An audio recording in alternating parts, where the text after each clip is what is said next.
I am Rebecca from ChemKnits, and welcome to night 3 of the 2025 ChemKnits Chanukah special. Tonight, we're gonna play with pink and green. Not just because I have Wicked on the brain, but because I've played with emerald pink and deep magenta in the past, and they blend into a really beautiful neutral. Not brown, as you might expect, because they're not direct opposites on the color wheel, but they are on other sides of the color wheel.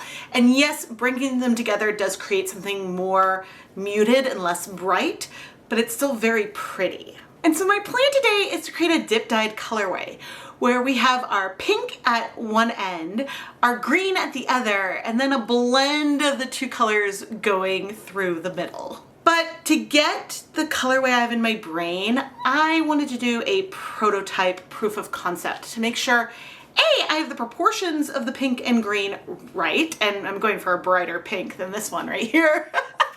But also because I want to make sure that we have a colorway at those proportions that doesn't bleed at all. And so I decided before going into the mini skeins, I wanted to do the prototype on some full skeins of yarn. The two colors we will be using today are Dharma Acid Dyes Deep Magenta and Emerald Green.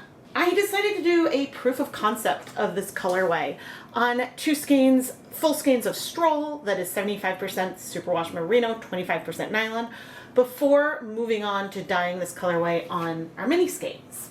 I set up a dye bath with 16 cups of hot water, 4 tablespoons of white vinegar, and then 1/3 of a cup, or about 80 milliliters of our 1% stock solution of deep magenta dye. This is a fresh dye stock that I actually made one day before dyeing this yarn, and I made sure to shake things up really well before adding the dye. I dip dyed our yarn into the pink, leaving some white behind and trying to get a gradient of dark to light of this deep magenta. And then set the yarn aside so that way it could absorb the rest of the color. Knowing that if there was color left behind, I could bring a yarn mop in to help soak up any excess pink. Then I rotated the zip ties down to the other side, added 1/3 a cup or 80 milliliters of our emerald green acid dye, and then dip dyed into that color as well. Just like before, making sure to leave some of the yarn out so there's some pink that had no green over it. I chose to do the green second because it's a color that takes longer to absorb, and I knew there would be some in the water in the end, and I really wanted to use the same dye bath for both ends for our proof of concept. After letting that heat for 30 minutes, I removed the yarn, set it aside to cool. The last thing I needed to do with my prototype is wash it. The reason why this is so important is that I wanted to make sure that the yarn with these proportions of dye would not be a massive bleeder and lead to a headache down the road. This is something I always recommend if you're dyeing yarn with a color that can be a known bleeder. I'm looking at you, emerald green, Caribbean blue, hot fuchsia. When you're using some of those colors that take longer to bind to yarn and then can bleed, then I think that it is a smart move.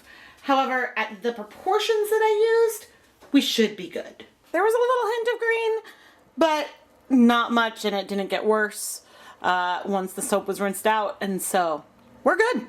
The yarn we're going to be dyeing today is Wool to Die For's Platinum Sock and DK. This yarn is just like our prototype, 75% superwash merino wool, 25% nylon, and I pre-soaked it for at least 30 minutes, probably more like a couple hours, in some plain tap water with no acid added. Now, for this particular video, I'm dyeing our yarn in saturated colors, but I'm using light colored zip ties because I don't want to risk there being any color transfer from the zip ties onto our yarn. So I'm not using the green ones that I'm showing over there. The zip ties today aren't ever going to be in the dye bath because they'll either be at the white end when I dip into the pink, and then they'll move over to the pink end when I dip into the green. If I was dyeing something more saturated overall, then I might risk using those darker colored zip ties for our colorway today. All the zip ties I use start off as white, and they are nylon, so they absorb some of the acid dyes over time. If they get really saturated, that's when I might see some color color bleeding out, which is rare, but it can happen. And so at times when I'm wanting to keep a pink pure and not wanting any blue or green to bleed onto it, that's when I make the decision to use ones that have less pigment on them for my project. But now let's go dye the yarn. Right here, I have 24 cups of water. I'm gonna do 1, 2, 3, 4. Need more. I keep my vinegar in massive jugs, so I always put it in these little cups to transfer out. 5, 6, because it would be really hard to pour otherwise. Okay, we've done that, and I'm debating doing 400 grams at a time or 300 grams at a time. And you know what? Let's try 400. Because I wrote down, even in my diary, that I was going to do like 300 grams of yarn at a time. But let's add 2/3 of a cup, or approximately 160 milliliters of dye to our dye bath. Okay, and I'm going to make sure my tongs are nearby. But I'm going to come over with 400 grams of yarn. And I'm going to hold 200 grams of yarn in each hand to try to keep it as separate as possible. Did I stir? Maybe not. But we're going to start dip dyeing. Now, I'm holding, you can't really see the way I'm holding, but maybe you can see in here that I'm trying to hold all of these bundles very separately. Because if they're bunched up, then that can limit the color that can access anything. And so I want to go slow, but not too slow. And I want to do a lot of movement because I don't really want a demarcation line. And I know that from the prototype that adding the green on in the end is going to, because the combination is so deep, when we add the green, the sort of slowness of the transition is going to feel a little bit harsher. And so that is almost a little trickier than slowly adding little bits of pink. You know, we can wait and hover in here with just the ends, but then also go in a little further and up. And so right now, this transition of the pink into the white is super subtle.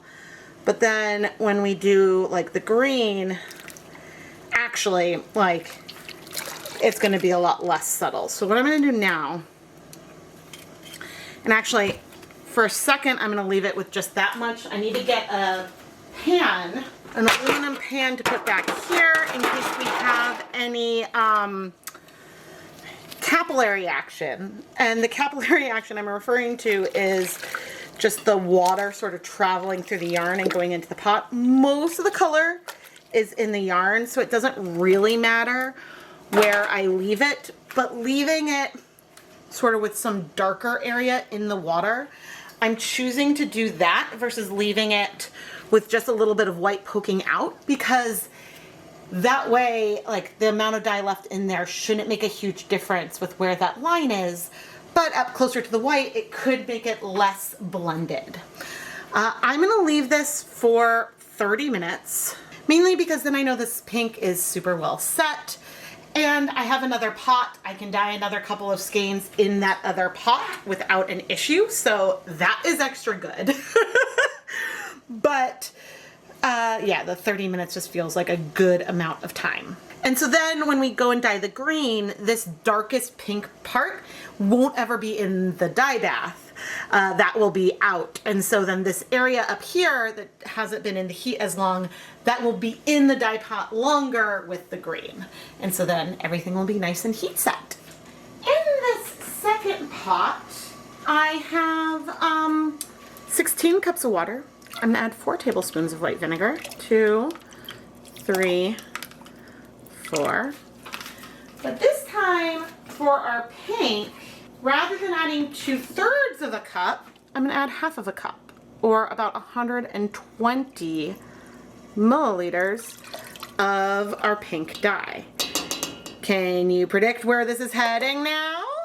Once again, I didn't stir. I will turn up the heat. Did I add the acid? I gotta go back. I gotta go watch the replay. Okay, I did. We're good. We're good.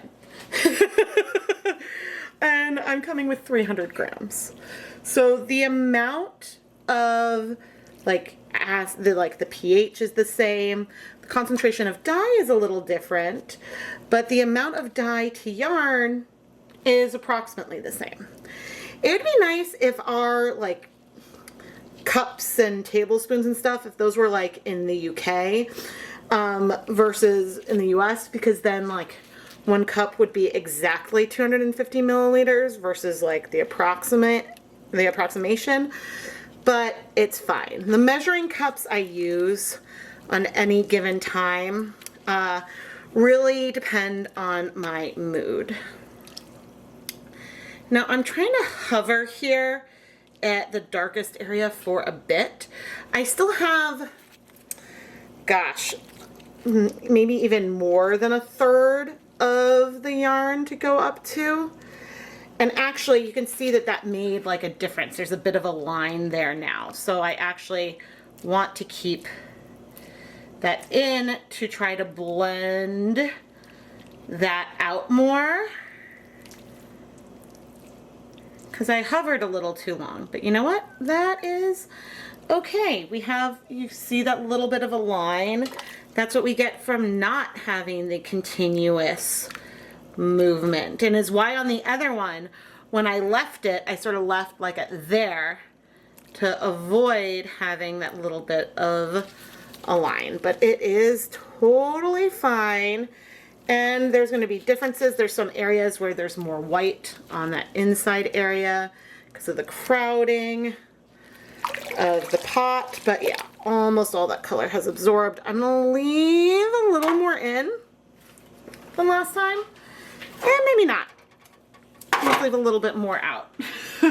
We also have a pan over there, so that way when we get wicking, it'll go into the pan versus into the stove, and so that'll be good. And I'll go ahead and let this one also go for about 30 minutes. But yeah, this is actually going to be really helpful because I think that there were 14 skeins I wanted to dye. So if I'm doing basically 7 in a batch, that's good. But oh, my arm's already tired. After just 4 minutes. I don't know if you can hear the drip, drip, drip, drip, drip, drip, but you can see it right there. It's pretty amazing. It has been 30 minutes. We've had a lot of capillary action here. But let's set our yarn aside. Let it cool. I'll let it cool a tiny bit before we go ahead and move the zip ties to prep for the green round. I'm super excited about this colorway, but I'll be dyeing up, oh, funny, there's a little piece of yarn in there. I'll be dyeing up more of the pink, and I'll be back when it's time to move the zip ties and start preparing for the green. But oh, I felt like that water level was looking low. Am I going to be able to get this out? Not with the camera here. I'm going to need to go the other way. It's this water level's looking low. And I'm like, that's because the water is back there. So I'll take care of that. Our other gradients are currently heating, and I have my tongs on hand in case I need it. But what I want to do is take the zip tie and move it to the other side. And I'm attempting to keep the white areas sort of centered. I want, I don't want to be rotating things more than just a complete 180. You definitely can rotate halfway down and get some really fun and beautiful effects doing things like that, but that is just not our goal here today. Now this bundle is a little more complicated because we have 2 zip ties. Because these are my 2 little bundles of 50. One is DK, one is fingering. And I guess this is our last one. Woohoo! Now we're ready to start setting up to dye our green as soon as the pots are free. Before starting the green, I'm gonna add another 8 cups of water and 2 tablespoons of white vinegar to both of my pots. So the volumes are now with a huge question mark, but this is gonna bring the pH back into the range that we were anticipating. Now in this pot where I'm gonna dip dye 4 skeins at once, I'm gonna add 2/3 of a cup, or approximately 160 milliliters of our emerald green acid dye. And in the container where I'll be doing 300 grams of yarn that I'm dip dyeing, even though not 100% of it's going to go into the pot, I'm adding a half cup of water, a half cup of the emerald green acid dye, which is 118, approximately 120 milliliters. We're going for about 40 milliliters or 0.4 grams of dye per each skein, per each 100 grams of yarn that we're dyeing. But anyway, now I'm gonna let things heat up. I'm only planning on showing the one. Maybe I'll do the second as a time lapse, but because I added all that cold water, I want to give it some time, so that way it's nice and hot and bubbly before we come and start dip dyeing. Now, these yarns are from a couple different batches from the first round, and oh, that did not make it all the way in. I also forgot to put my gloves back on, but I am wearing my safety glasses, so that is good. I will admit my arms are getting nice and tired from this, but the goal is the continuous motion. It's amazing how dark the pink gets once we start adding little bits of green to it. We get this beautiful dark, like purple color. Makes you wonder about the proportion of yellow to blue in the green. But this is, I feel like some of the minis shifted with the zip ties.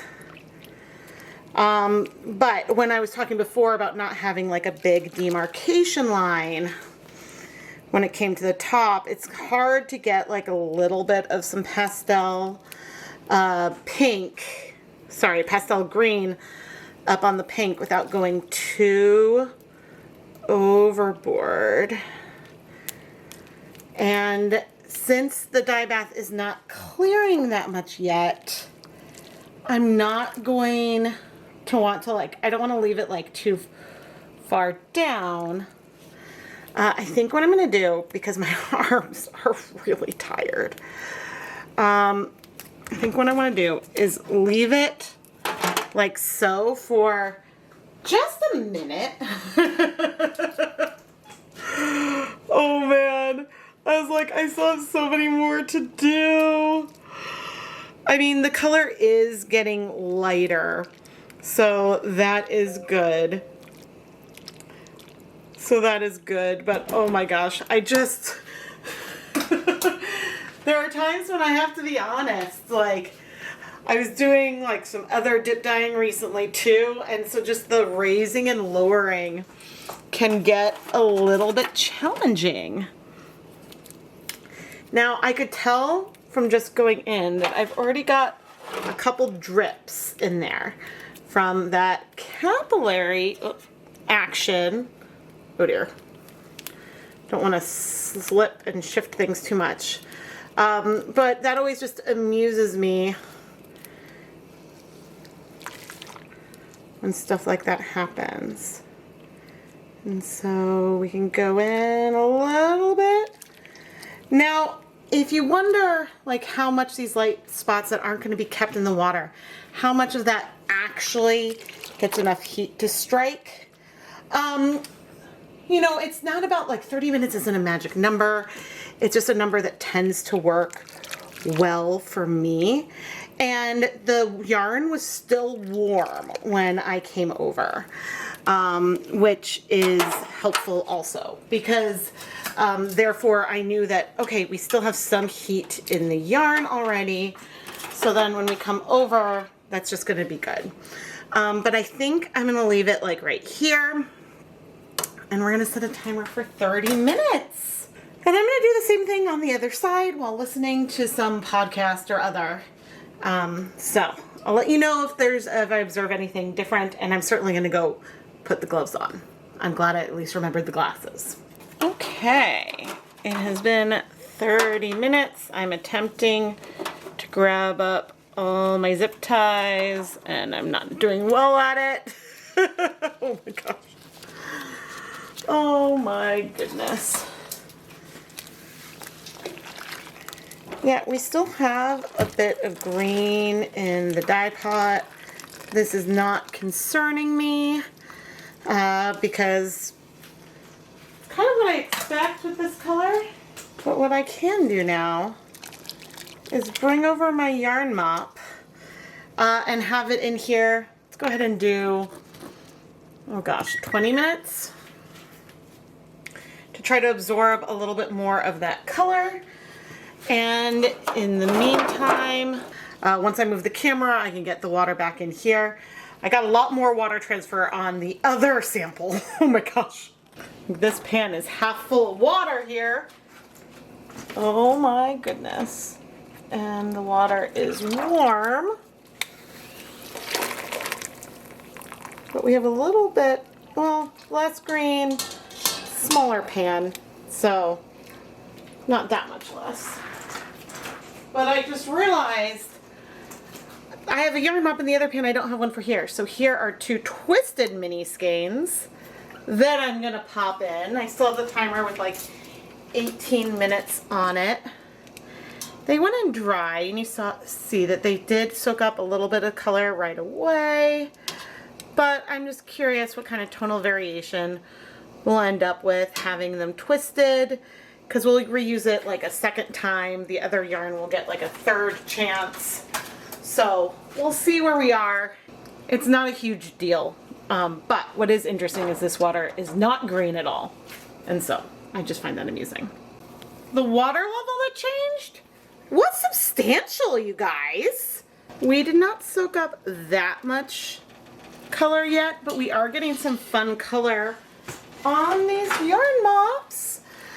Once we're done, we can add more acid to finish soaking that up. But also because they're twisted, that's another reason why I didn't soak up quite as much as our untwisted yarn that has now gone through twice. I have one more round of dip dyeing I'm going to do off camera, so these yarn mops will go through another round of color, and I'll make sure that they heat set for 30 minutes from the last time I add dye before washing them off camera. I thought it would be fun to take the Leave No Dye Behind skeins and to unravel it just to show you we got some really nice tonal variation in there. Inevitably at conclusion time when I'm confused why some of them have white and some of them don't, because I'm gonna pop them on the same zip tie. Now you'll know why, but the difference, I mean, a lot of the deep greens are very similar, but the difference is just some tonal variation in there from having them twisted. And dyeing a twisted mini skein like that is one of the few techniques that I can do on mini skeins that is nearly impossible to replicate the same effect on a full skein, just because you can get more twist without it being too tight on a mini than you can on a full skein. So let's go wash all the rest of the yarn. I already washed the prototype, so I knew what to expect here, that we would see a little bit of green bleeding, but I wasn't that concerned about it. I used a little bit of dish soap, washed things on cold, and then put the yarn through my spin dryer to hang it up to dry so we can take a look at the finished yarn. I am so curious to get your read on this colorway. I knew as soon as I did this kind of fractal-ish pattern resist dyeing on some handmade sock blanks, was that a year ago? But with the pink and the green, and I saw that really cool muddy purple that they blended into, I wanted to dip dye the colors together intentionally. And it's fun how dark that middle feels. If you go into monochrome, you can really start to feel it because we have a lighter color here, a lighter color there, which yes, the pink at the top does feel a little bit deeper, but then you can clearly see the area that's overlapped and it just feels darker. When in reality, there could be a little more pigment in there, but in general, the most pigment would be at either end and then some overlap in the middle. It's hard to keep everything super consistent. But I do like that that pop of neutral in there kind of exists. And it's hard with the way I have it laid out for you to see how consistent I was, but there are going to be some skeins that have a larger patch of bright green, some that are going to have a smaller patch. And that's just all from the hand dip technique. How quickly I'm dipping the yarn in can affect how much overlap and how much we feel that muddier blend on one skein versus the other, which is yet another reason why there's no dye lots for this type of yarn.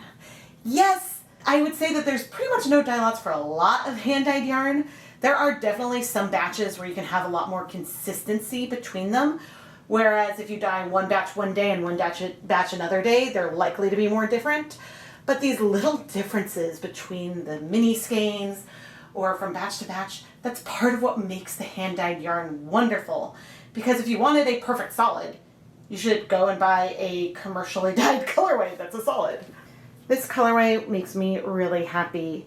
And I have not seen the new Wicked movie yet, and I am pumped. Would I call this a Wicked colorway? No, it's just, as I was dyeing it, the ads for the next movie keep popping up and I just keep thinking about it and it's making me happy. And so hopefully that energy of a fun musical is making you guys happy too.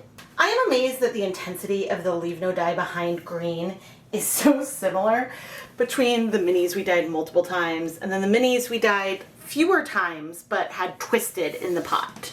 And once again, I have to say, I wish I could achieve tiny sections of color like this on full skeins by dyeing a twisted full skein.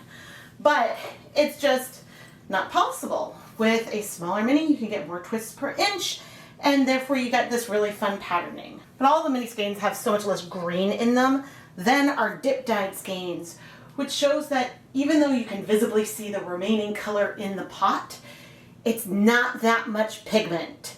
And I think that either of these Leave No Dye Behind skeins would be a really good contrast with our brighter green and pink and then the muted purple that they blend into. If you wanted to make a project with 300 grams of yarn, I would not dye 10 gram mini skeins. I would dye full skeins of yarn. But there are some advantages to the mini skeins. And that is because the minis are bundles, you don't end up with as much yarn that's stuck in the middle. So you end up with the full skeins with more pastel patches from yarn that was just a little more trapped as you're dyeing it. And this is something that I really don't feel as much on the minis. But I would rather have some of these lighter patches than deal with weaving in all the loose ends of using just minis in my project.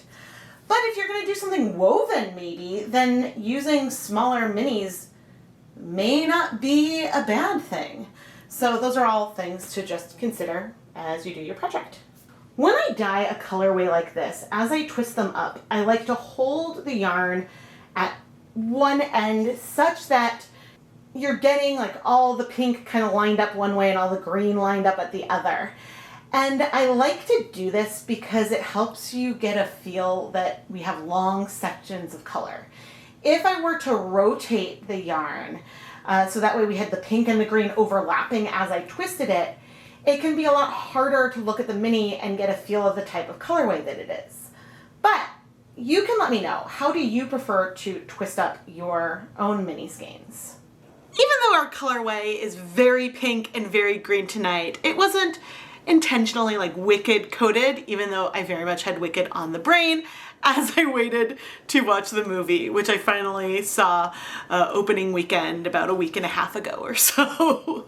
And I just adore those neutrals. that we get when we blend the colors together. I think it's unique and fun. And blending colors together doesn't always give you a brown. Yes, you get something muddier because it's no longer as bright as the brightest pink and green we have up there. It gives us something more muted overall. But it still can be really, really beautiful, and you never know how things are gonna blend together unless you try and take the risk. Now, dip dyeing doesn't always give you the best representation of how two colors will blend, but it's an easy way to see how things start before you go ahead and try mixing the colors together to just see what happens with the liquid. I am Rebecca from ChemKnits. I love to play with color and yarn. Please subscribe and turn on notifications so you never miss a new video. This is by far the biggest thing you can do to help support the content here. When you give videos a thumbs up, leave comments, then that tells YouTube, hey, maybe I should show these videos to someone else, and that helps the channel grow.